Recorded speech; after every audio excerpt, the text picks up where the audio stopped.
Hi, everyone. My name is Kelly Coulter, and welcome to Meant to Pause, the Menopause series. We're coming to you from the beautiful House of Owl in Victoria, British Columbia, and we're so happy to be here, and we're so glad that you're joining us. Our first episode. I have an incredible guest today. Lisby, I'm so glad that you joined us. I want to welcome you to our beautiful studio and all of the nourishment that we like to provide for our guests. It's very important that we nourish ourselves before, during, and after menopause. Our subject today is going to be very wide sweeping, and we're going to discuss the whole concept of menopause from an elder angle. But first of all, I want you to introduce yourself. Thank you. Thank you very much. I feel very welcome here. Thank you. My name's Lisby Ray. I guess I could describe myself as being a teacher and a learner all my life. I started off as a phys ed teacher in Scotland. When I moved to Canada, the learning that I started was at university, where eventually I ended up with PhD in theatre, which was very fortunate because my big hobby all this time had been in theatre. I started a small community theatre. So by the end of my career, I was able to turn my hobby into a career and teach at the University of Guelph, teach theatre. And at the same time, of course, family life was going on, and I'm very fortunate to have 2 beautiful daughters, 3 grandchildren, and a very chatty little 4-year-old great-granddaughter. Oh, nice. So, what's her name? Her name is Lily. Oh, and lovely. She went round the first day of junior kindergarten introducing herself to everybody and saying, "Do you want to play?" So I don't think she's going to have much trouble socializing. And I'm very interested in this topic. So good. Let's dive in. Yeah, let's dive in. Because really, the whole premise of Meant to Pause, for me personally, when I had conquered, and it was a conquering that happened. I looked around at my colleagues and my friends, and I'm like, some of these women are really thriving post-menopause. What's going on here? Like, the majority of them were doing well, if not better, than they had during their reproductive years. So I really started to study it more. And I came to the conclusion that there's a lot of positive things that happen after menopause. Right? So the whole premise of today's show is menopause. And this is my question to you, Lisby. Is it a blessing or a curse? Well, for me, and I can only talk for myself, but for me, it was certainly a blessing, because when I was through menopause and could look back on it, I realized that it had rid me of some hormonal issues that I had that were causing migraines. And I just did not get those migraines anymore. That's a big one. And I was decades without that. So that was wonderful. But the other thing is just the sense of freedom, that you don't need to worry about some accidental pregnancy. You don't need to worry even about whether you have to remember to take tampons with you that day or not. Oh, yeah. So it was just such a relief to be through it. And I was fortunate. I wasn't like you. It didn't really feel like a curse to be going through it. I had hot flashes and occasionally and night sweats, but I couldn't say that menopause cursed me. No. You know what? From the work that I've been doing and the studying that I've been doing, it is different for everyone, right? And I had what I would describe as not an easy menopause, but I didn't even know I was going through it at the time. Me neither. Yeah. The same thing here. We just did not know what the No. young generation knows now. I agree. And that's why this show and talking about it is so important, because when I do gatherings, menopause gatherings, Oh. and they are for women who are preparing for, experiencing, or who have conquered menopause, right? So when the younger women come in and are listening to some of us older women are talking about, and they're, like, oh my God, am I ready for this? But the information that they're getting at our gatherings, knowledge is power. So our generations, and I kind of am putting us in kind of like the pre-knowledge generation. I don't know what you want to call it. Yeah, that makes sense. Yeah. We were kind of warned about hot flashes. What else were you told about menopause? Do you remember? Not very much at all. No, And I nothing. don't remember ever being told. I don't remember even thinking to ask my doctor about it. Oh, yeah. No, it wasn't something that was discussed much. I did have friends who were going through really violent, almost hot flashes, and they would have to excuse themselves and go and deal with it. Yeah. I remember feeling really sorry for them and talking about it with them, but thinking that they were the exception rather than us lucky ones who had symptoms that we could manage. Do you think that also there was not this sharing that we have currently in our society, where people didn't talk about things at all anyways, like never mind menopause? That is true. Certainly in the workplace, you wouldn't think of, you would disguise it as much as you possibly could with work friends, unless they were close friends. Yeah. This friend that I was talking about was a close friend, so we did talk about it. Yeah. But that was a small circle. Yeah. And then beyond that, it was private. It was something you just dealt with on your own. Yeah. Like my mother's attitude to most things was, oh, just deal with it. Yeah. Even though you didn't have a lot of knowledge, it seemed to be not as painful as some of your peers or some of what we hear about now in the current media about all of the side effects of menopause. But you also, Lisby, were able to come out of it as almost like renewed. How so was it a blessing? Well, first of all, it was a blessing in that I was diagnosed with my low thyroid. I had hypothyroidism. I was putting it down to simply getting old.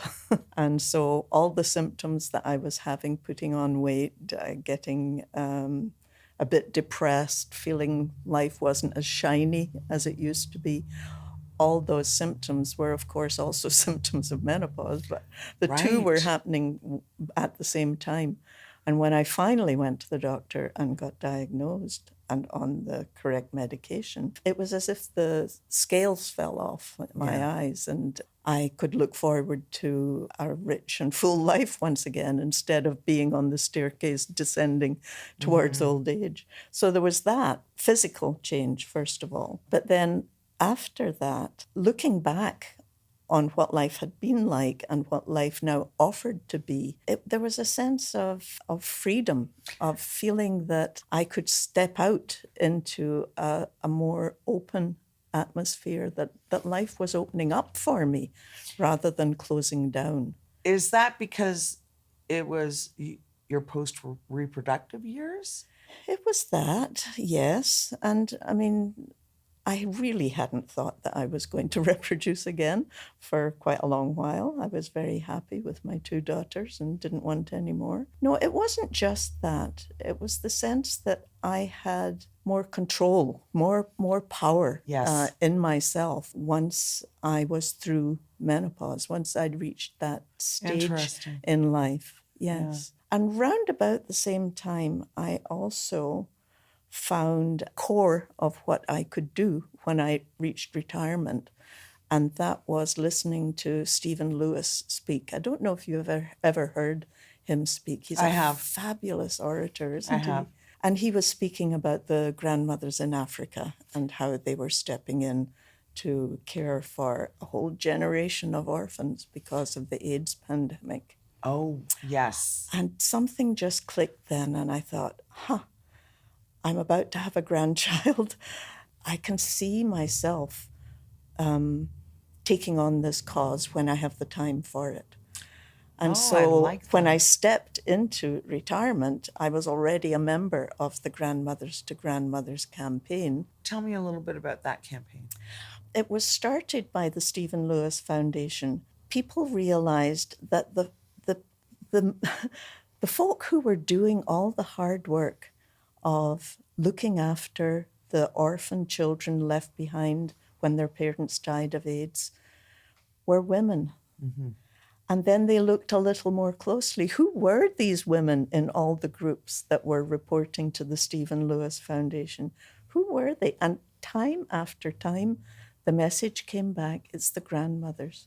I remember that. It's the grandmothers who have nothing. Many of them have never worked in their lives except with the family. And they're having to find money. They're having to make money somehow or other. They're having to grow food that they never had to grow in such quantities before to look after this growing number. There was one grandmother that Stephen Lewis told us about who was looking after 28 children. Oh my God. Wow. It was a disaster, and the world simply wasn't listening. No. So Stephen Lewis listened. He started his foundation, and the foundation began the Grandmothers Campaign. Wow. That's and good. all over Canada, grandmothers answered the call. Yeah, and that they is started groups. Such good work. And Yes. so I imagine it's so rewarding. You know, we talked recently in our book club about how as elder women, we are looking for, you know, a place to put our energy. Yeah. And we are now very empowered to create change. And I often talk about, if you don't have the time, give us your money. And if you don't have the money, give us your time. And it's so rewarding. And so this is a part of your journey in your retirement and post-menopause. Not all of us are afforded time and money, you know. So we have to be very aware of that. Give me some of what you think. I call them life hacks, you know. I mean, you've such a vibrant human, and you have a demeanor that I really love, you know. It's just very graceful. You must have learned some things along the way. So maybe you can share some of your secrets, perhaps? Like, give us some wisdom, Lisby. Well, I don't know that I would call it wisdom, but it's what I've found works for me. And I know from looking around at the people in my grandmother's group here in Victoria that a lot of them are on the same track, which is forget about yourself. Do what you need to help other people and see where you can make a difference. I love that. And that was where that moment when I realized that the Stephen Lewis Foundation had that answer for me, had that connection that I could make to something bigger than me that made a difference one by one on the ground in Africa. And you've been to Africa. I was one of the lucky ones that got to go with the Stephen Lewis Foundation to Africa. Yeah. That must have been an incredible journey. Are you familiar of what they call the grandmother effect? Explain it to me. I think I know what you mean, but tell me. An article was written in The Atlantic, and I believe it's probably based on a study.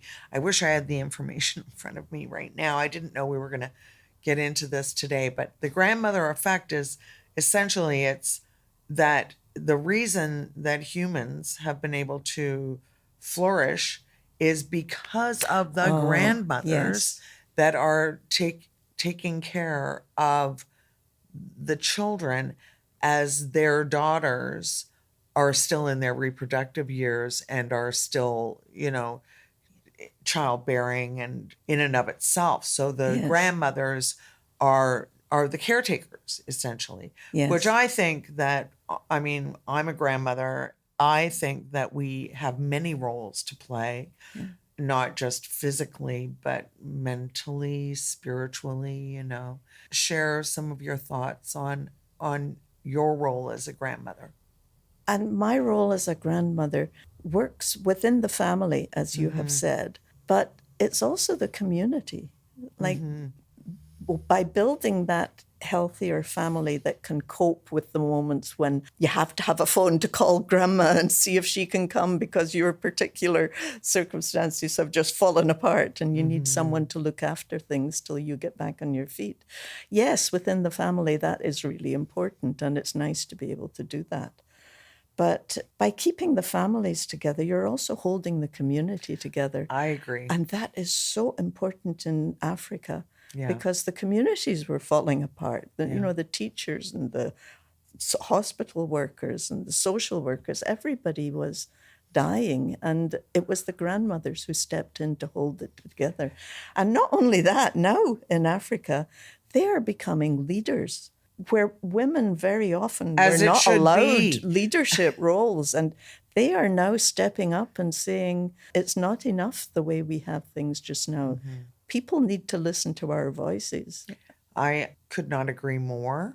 I think that, first of all, the word grandmother is a familial term, but I think that we can all be caretakers of our communities as elder people in Yes. general. Yes. And, when I ask you, for instance, about your life hacks, up until recently, it was Project 60. So I would ask people, what did you do in your 60s that brought you to your 50s that brought you to a really good place in your 60s? And so what did you do in your 60s and 70s? I'm going to ask you for both decades that brought you to a really good place in your 80s, because you're clearly in a good place. Okay. I think one of the biggest differences for me was moving to Victoria. Oh. When I came to Victoria, I started cycling, which I hadn't done for decades, except a little bit over to the pond to go for a swim. But I got a bike and I joined the cycling group in Victoria Grandmothers for Africa. I got healthier. Yes. I cycled 50 kilometers on the bike tour the first year. Next year, I cycled from Campbell River to Victoria. So biking made me healthier, and it was the sisterhood of the grandmothers that encouraged me to become a cyclist and cycle with them.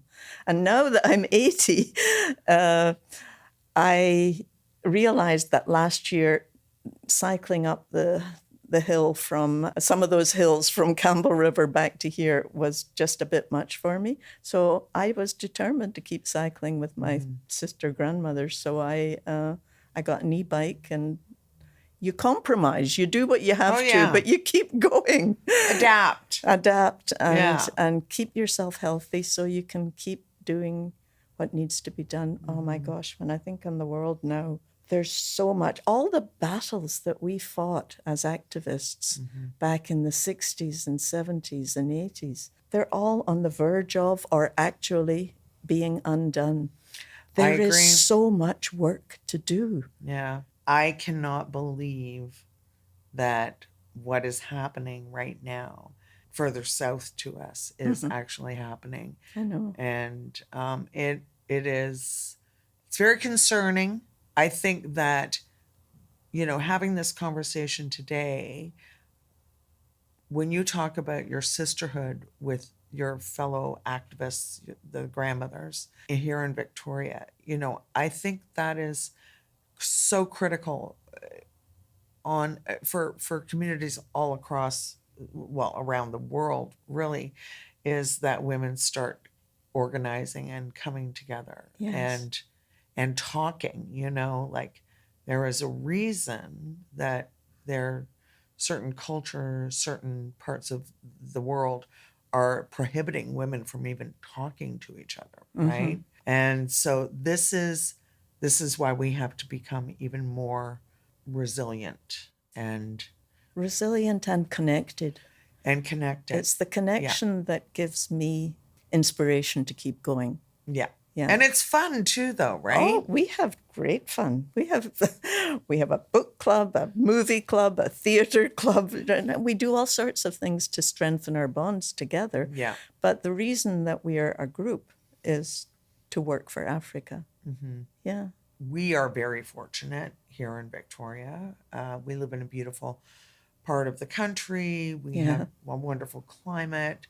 People are very health focused here. You know, that doesn't apply to everywhere. I'm very aware of that. We're going to be talking about that further on in the series about, you know, more vulnerable communities Good. that have less access to some of the privilege that we have, including, you know, access to healthcare. The subject of menopause is already a difficult one for a lot of people in the medical community because it's so understudied Yes. and so under researched. As you and I both know, our symptoms were confused with other symptoms. Yes. I think I went through you would have gone through it what, like 25 years ago? In the 90s, 80s, late 80s, 90s. Okay. Yeah. So yeah. And my daughters know so much more about menopause than I ever knew. I'm learning from them all the time. Well, I think my family is going to know a lot about menopause by the time we're done here. But we did not have access to information.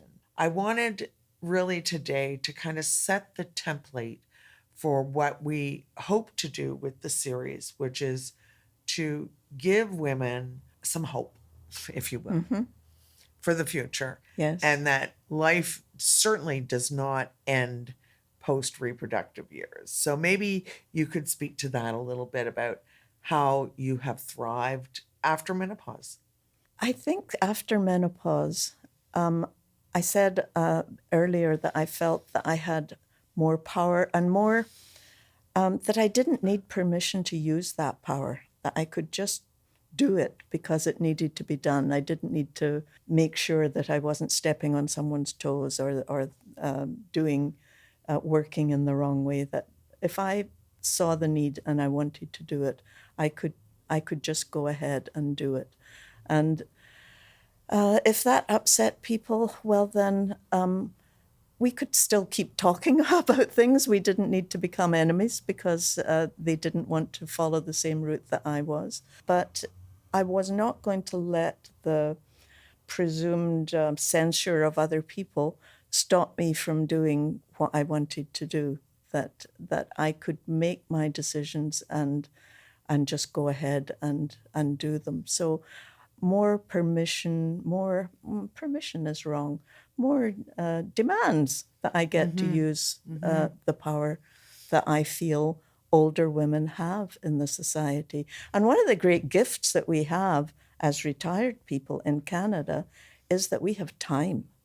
Yes. And I feel so sorry for the middle generation that has all the desire, all the passion to do these things, but they don't have the time because they're working, they're bringing up the immediate family. And so I think it makes it all the more important for us. I'm not including you, I'm talking about myself and the generation of the 70s and 80s who are not working, to take on that role. And I agree. And hold things together and keep making changes. Don't let us fall back into a status quo that's even being eroded as we speak. I agree. Yeah. I agree, Lisby. And I do think that, again, because we have more money now, that power is being noticed. And maybe that might be a little bit of why we're experiencing some new suppression. The fact that more women are getting educated to higher levels now here in Canada and they're earning more, that's not going to stop. So I'm very hopeful for the future. I do see that we're going through some hard times potentially in the next little while, but I firmly believe that the next generation is going to really harness what we leave them behind. So I am extremely thankful that your words about having power and being able to apply that in a positive manner by creating community and by sistering, or working with other like-minded folks, is so important to your own personal well-being. Like Yes. I think that is a fantastic message to deliver to our listeners. Is there anything you want to add about just yourself, or the fact that you're feeling great at 80 or something like that? Like I'm looking at you and I'm like, I better be like Liz B when I'm 80. Well, there's also, of course, an element of luck in it. I'm lucky that I don't have any ailment that is holding me back. But I think growing old is not something to fear. Yeah. It's something to relish and to do what maybe you felt inhibited earlier on to do. You can just do it. You can be thank you. crazy. Yeah, I'm in. Allowing yourself to be fully who you feel like inside, and not a person you maybe had to assume in order to do your roles earlier on. Your role just now is just to be fully you, and to, in my case, being healthy and able to do things, I can give that you to the Grandmothers Campaign and to other causes, of course, as well, and to give it to communities that are important to me, my family, my grandmother friends, and all my friends. So staying healthy, doing things that keep you healthy, even if it's troublesome, even if you don't want to do it, that all is important. I think I just want to thank you for sharing with me today. Like, you've given me something today that I want to say thank you for, because this journey that we're about to go on with Menopause and the Menopause series has really brought me in touch with so many interesting and really inspiring people, and I want to say that you're one of them. So I just thank you so much. I loved your message today, Lisby, about community, especially. I think that is so important on not just now, but for future. So I think that's our message here today, is like, what do we hope for in the future? And that is to build community and build solid relationships. So thank you. And I look forward to being able to watch the other episodes in the series. Oh, you're going to love They sound good. You're going to love them. Yeah. I'll learn. Yeah, you will. And that's really what the whole purpose of the show is to not only inspire, but to teach, to share knowledge. We have lots of experts and lots of wisdom. So thank you so much for joining us today, Lisby. Thank you for the invitation. I learned a lot. Thank you. Thank you, everyone. We're coming to you from the beautiful House of Owl. We really hope that you will continue to follow us on this journey. Menopause is a very important project for people who are preparing for, experiencing, or in this case, who have conquered menopause. So thank you so much. Have a wonderful day, everyone. And that's the worst advice you can give to a woman who is in hormonal change. Interesting. So we really need to have a whole mindset shift. We focus on what needs to get done, what do we have the capacity to do, how do we get it done? Because we're always busy. We have so many things to do. When I started off seeing a lot of these patients, they put their trust in me, and I was able to, really focus in on that and help these wonderful women get through or transition and enjoy the process. And now that I'm experiencing it, it's bringing even more value, I think, to my practice. That's the first time I've ever heard you talk about the potential to enjoy process. There is a role for us to be sure that we're seeding the microphone or seeding the spaces and I think doing that. That's something I've really taken away from this conversation. It's knowledge sharing. It's women sitting with each other. and being I'm different a big ages, right? believer in that. Yeah. A big believer I think in that. that's so huge.